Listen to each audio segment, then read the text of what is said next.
have here is a bit of a throwback to any Gen Xers in the audience today. The Nissan Pulsar was once the hatchback of Australia.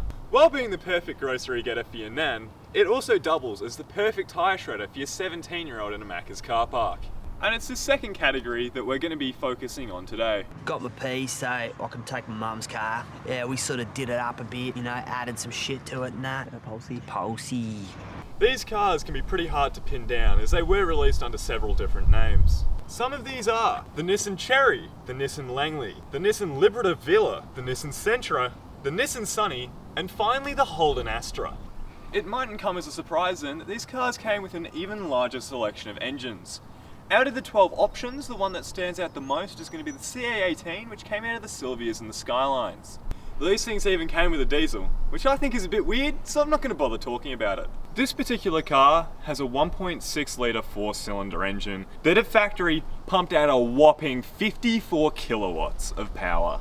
It does rev up to 6,500 RPM though, which is admittedly pretty rad. These cars only cost around 15 grand new, so the auto was very rarely swapped out for a manual. And these cars, mostly being manual, does allow for some pretty, interesting activities. This car was the absolute POV pack way back in the 1990s, so you can forget about any modern creature comforts like power windows or central locking, as this car does not afford you them. It also doesn't have any power steering or aircon, so good luck on a hot day. As is probably evident from the exterior of the car, there is not very much space inside of this vehicle. The front seats are pretty roomy, however, if you drop them back all the way to the full P-plate spec. This does, however, take up all of the room in the rear seats, so a Maccas run with all your mates is going to be a bit of a challenge. The next thing we're going to talk about is speed. These things are awfully slow and will barely ever crack the triple-digit horsepower numbers. The GTI-R is awesome and has a ton more power, but it is out of reach for anyone who's not getting their parents to buy them their first car.